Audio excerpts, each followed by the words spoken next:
Consciência silábica é a capacidade da gente conseguir segmentar as palavras em sílabas. Né? A criança, nessa fase, tem que saber identificar e discriminar as sílabas. Então, por exemplo, se eu falo bola, ela tem que pensar, ela ouve o som do bo e ela ouve o som do lá. E entende que é formado por dois sons diferentes para formar aquela palavra. E a consciência silábica faz parte da consciência fonológica. A consciência fonológica é algo maior. É a identificação, a consciência de que existem palavras dentro de uma frase, que essa palavra é dividida em sílabas e que essas sílabas têm som. Então, a consciência fonológica, ela engloba tudo isso. E a criança só aprende a ler e escrever quando ela domina a consciência fonológica. Mas essa consciência, ela começa primeiro com a consciência de palavras, vai para a consciência das sílabas e depois, por último, é que a criança consegue discriminar os sons. Então, a consciência fonológica, ela consiste aí numa reflexão, na reflexão, no processamento, na manipulação dos sons da fala. Então, é uma competência que está fortemente associada à aprendizagem da leitura e, por isso, ela é uma das competências identificadas como a chave de qualquer intervenção ou qualquer promoção no nível do sucesso da aprendizagem da leitura. Só que não é só ela. Né? Eu tenho um vídeo aqui, inclusive no curso Alfabetização Completa, eu explico com mais detalhes que existem muitas outras habilidades que precisam ser desenvolvidas. A criança precisa ter domínio da maturidade motora, da maturidade intelectual, precisa ter consciência corporal, precisa ter domínio da linguagem oral, desenvolvimento da linguagem oral. Então, assim, não é só a consciência fonológica que vai fazer a criança aprender a ler, mas ela é um ponto-chave. Sem ela, não vai. Então, a gente pode dividir, muitas vezes, os sons das palavras, os sons da fala, em dois grandes grupos. O grupo lexical, que é frase, palavra, né? Que é a análise, né? A unidade maior. E a fase sublexical. A sublexical são as unidades de sons menores que a palavra. No caso, são os morfemas e são o ataque e a rima, que são os fonemas. Então, morfemas e fonemas estão envolvidos aí nessas fases, né, esses grupos da consciência, dos sons, né, lexical e sublexical. Então, a consciência das unidades lexicais, ela vai ocorrer na ausência de intervenção, podendo se observar aí desde o início do período pré-escolar, através da capacidade da criança para segmentar as frases em palavras.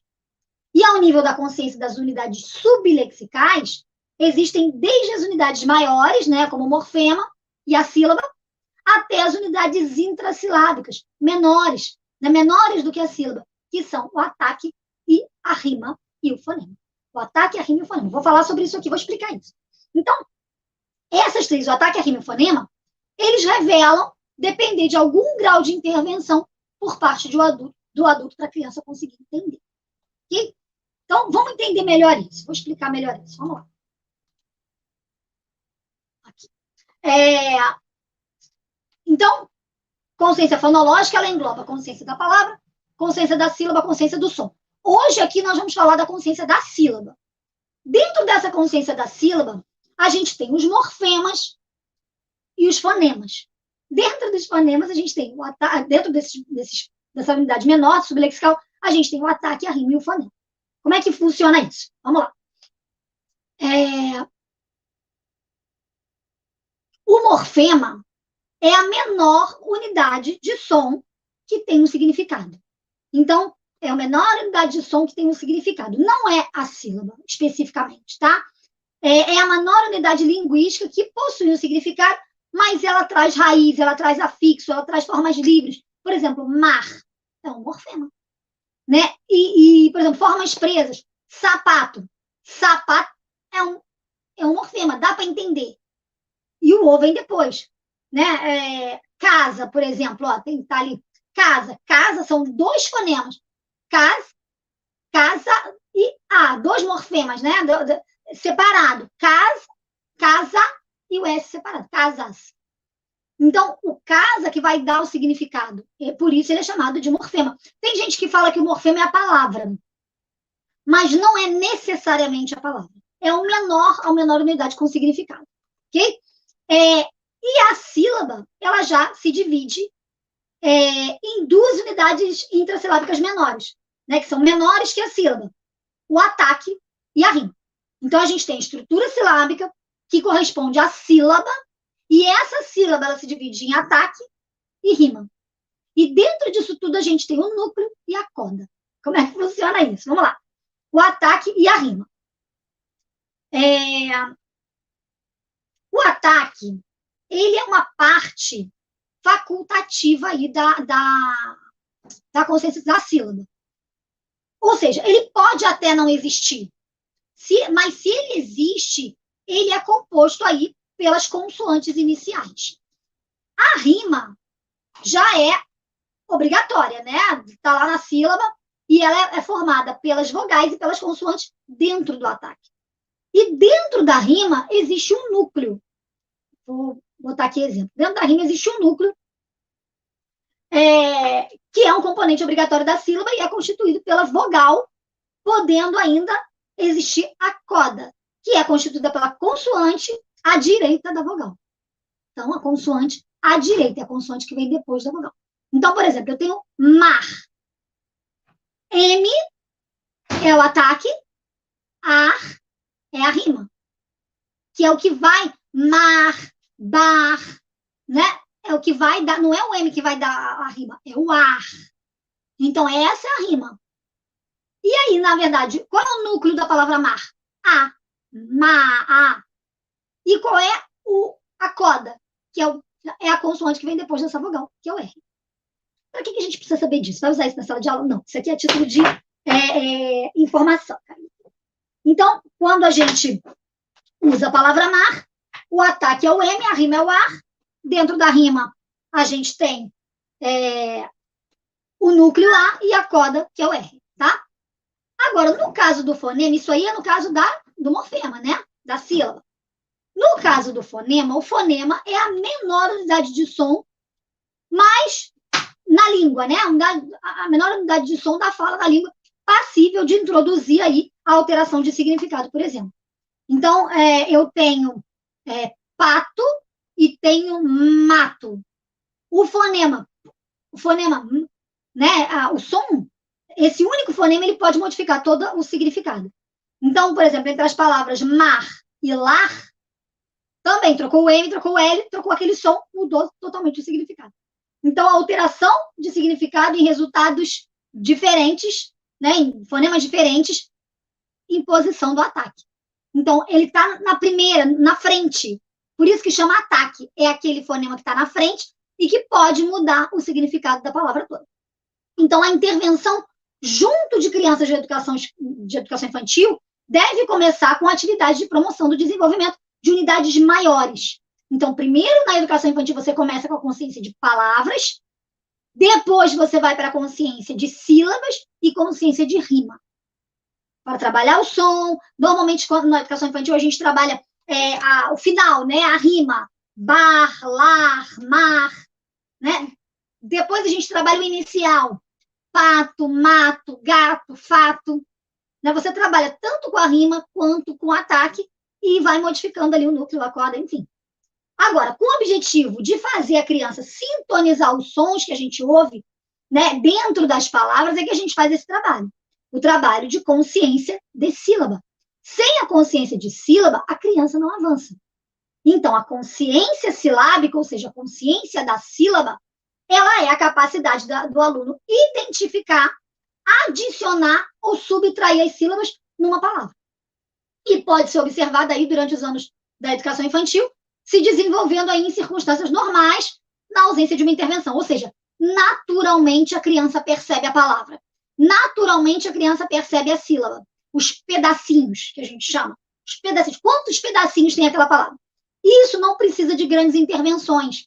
A criança já vai percebendo isso. Agora, a consciência fonêmica, a gente precisa de intervenção. Então, você pode trabalhar essa consciência silábica para que ela consiga perceber mais nitidamente esses sons.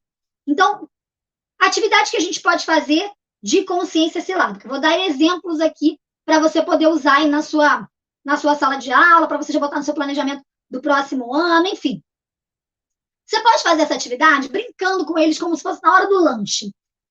você pode utilizar 4 pratos e imagens de animais, mas que tenham quantidade de sílabas diferentes. Então, imagens de animais que tenham 1 sílaba, 2 sílabas, 3 sílabas, 4 sílabas. Então, eu botei aí, por exemplo, o cão, o rato, a girafa e o elefante, mas podia ser rã, gato, né? E qualquer outro animal que tivesse 1 sílaba, 2 sílabas, 3 sílabas. Aí é ilustrativo, exemplo, você pode modificar. Qual é a atividade? O que eles vão ter que fazer? E você também vai ter cartões, né, com a imagem desses animais, né, o cão com 1 sílaba, rato com 2, girafa com 3, elefante com 4. A brincadeira vai ser você trazer cartões com imagens de comidas, mas o animal ele só vai poder comer a comida que tiver o mesmo número de sílabas dele. O nome da comida tem que ter o mesmo número de sílabas dele. Então, assim, você num saco, você vai misturar aquilo tudo e vai ir sorteando as comidas e a criança vai colocar no prato correspondente ao animal que vai comer. Então, o objetivo do jogo é a gente colocar no prato de cada animal o alimento com o mesmo número de sílabas do nome desse animal. Então, as crianças vão sortear esse alimento e colocar no prato correspondente. Então, por exemplo, o rato tem 2 sílabas. Rato.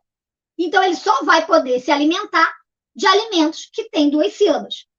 Então, aqui, ó, rato, ele vai se comer leite, beber leite, limão, maçã. Então, ele só pode comer essa. Aí o aluno sorteou, por exemplo, banana.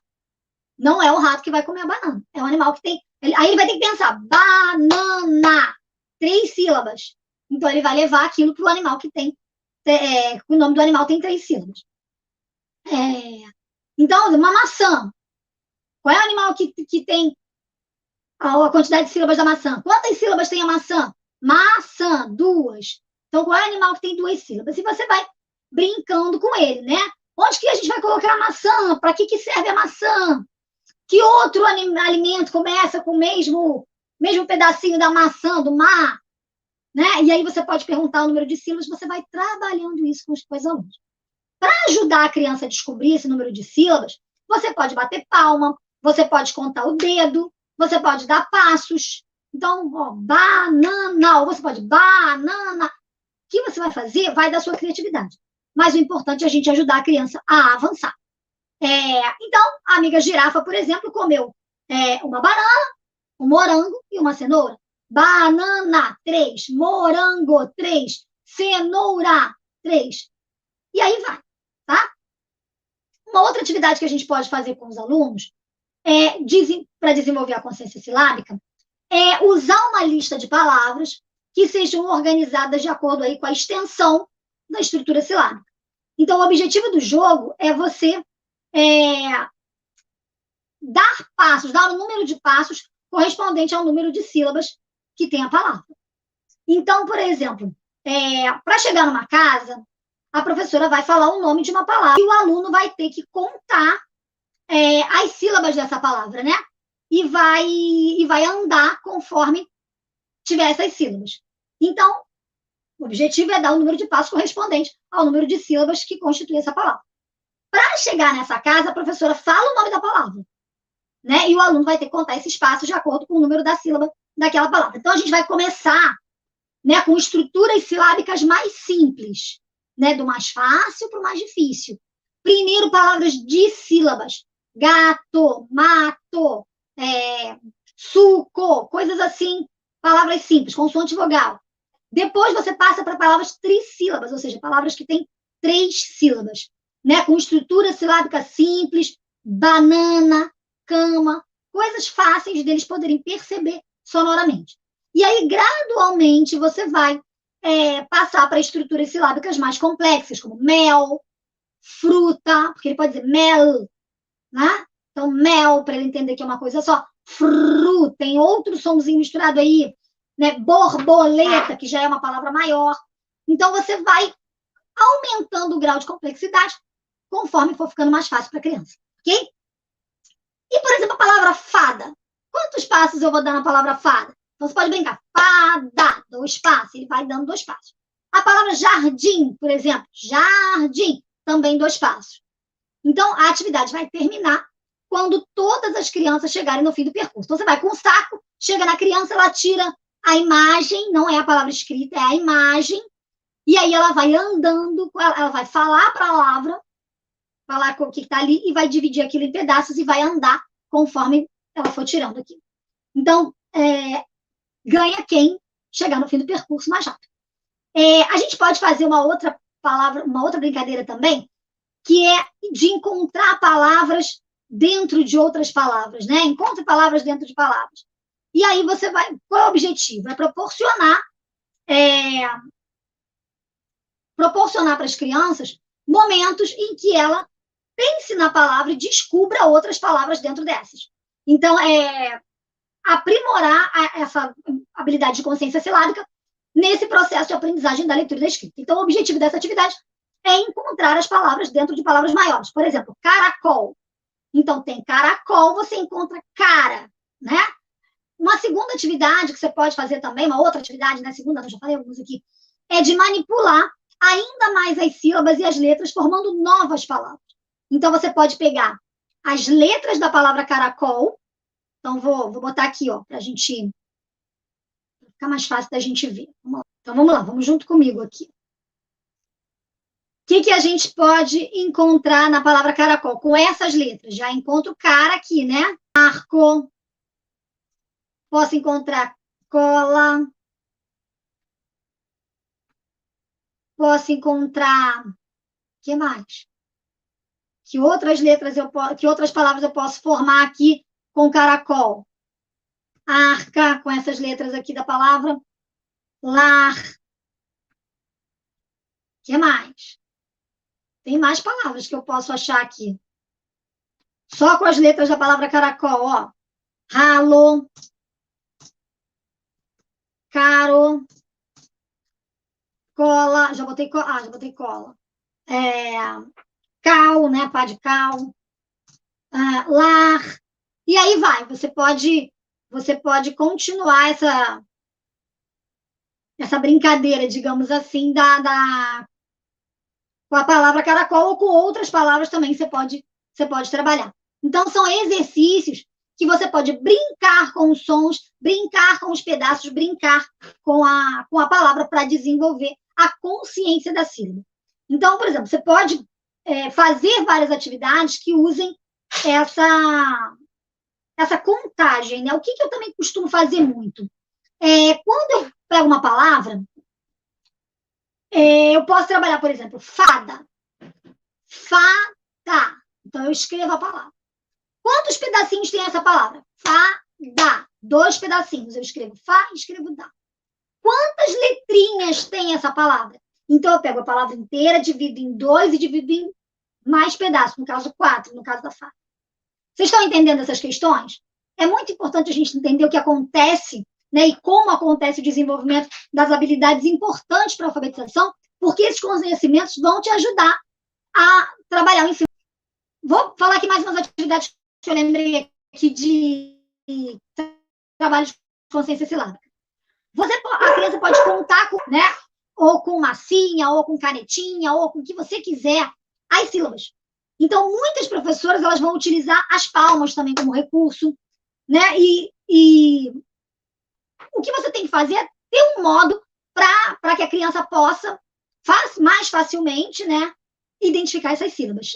Aqui são sílabazinhas, uma outra atividade de sílabas que você pode trabalhar também, que é você ter as sílabas misturadas e formar a palavra. Então, você vai pegar as sílabas misturadas e, se vocês repararem aí, as cores é que indicam a palavra. Então, eu tenho sílabas aleatórias, que parecem aleatórias, mas se juntar, elas vão formar uma palavra. Então, eu tenho ali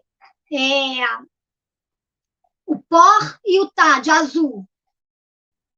Então, se ele juntar, ele pode juntar tá, por, não vai dar nada. O por, tá.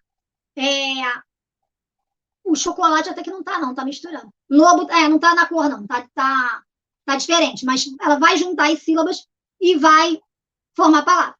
E você pode também chamar a atenção que a mesma sílaba pode estar em lugares diferentes. Então, por exemplo, Luciana. Tá no início, Lu. Mas no peludo o urso peludo, o lu também. Então, você pode trabalhar com a criança essa questão de que a sílaba ela pode estar em diferentes lugares. Você pode jogar também, aqui, ó, aqui a brincadeira já formada, ó. Aqui já está montadinho a palavra, chocolate. Então, já juntou as sílabas e já formou. Você vai perguntar, quantos pedacinhos tem? Chocolate, tá? Você pode brincar de jogar a batalha das sílabas. Então, é uma brincadeira onde duas crianças tiram um objeto, né, ou uma imagem de um saquinho, e comparam as palavras. Aquela que tiver mais sílabas ganha. Também é uma possibilidade. Tem essa outra aqui, que é aquilo que eu falei, de botar a massinha ou riscar, enfim, para fazer a quantidade de sílabas. Eu tenho nós, urso, pata, então você vai colocando aí a quantidade de sílabas, quer dizer, tem essa possibilidade também. Né? Outra atividade que você pode fazer é subtrair ou adicionar sílabas. Também é uma boa forma de desenvolver a consciência silábica através dessa manipulação, né? Por exemplo, você tem a palavra teclado, você tira o do, fica tecla, né? E às vezes você pode fazer uma palavra e ficar pensando, questiona com a criança, essa palavra existe? Ela significa o quê? Né? Para ver se é uma pseudopalavra ou se é uma palavra que faz sentido. Então, adicionar também é uma opção, você juntar sílabas numa palavra que já está pronta. Então, como é que ficaria se eu colocasse a sílaba K no início da palavra lado? Então, ficaria calado. Lado é uma coisa, calado já é outra, completamente diferente. Ok?